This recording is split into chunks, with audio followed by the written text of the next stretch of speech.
अस्सलाम वालेकुम, मैं आपकी होस्ट शमाइला खान। अब देख रहे हैं पाक सिंध 24 न्यूज़। कराची से रिपोर्ट कर रहे हैं अब्दुल रऊफ शेख। मेयर कराची बैरिस्टर मुर्तज़ा वहाब ने सफारी पार्क में पहली फ्लाई जिप लाइन का इफ्तिताह कर दिया।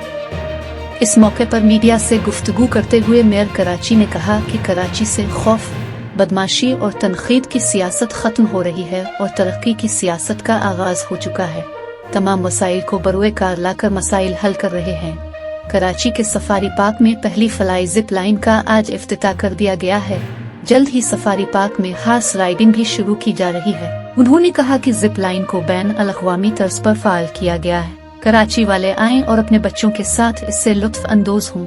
मुझे तो जिप लाइन के जरिए उड़ने में मजा आया और मैं कराची में मेयर की हैसियत से पहले ही लैंड कर चुका हूँ और मेरा मकसद कराची की तरक्की और खुशहाली है।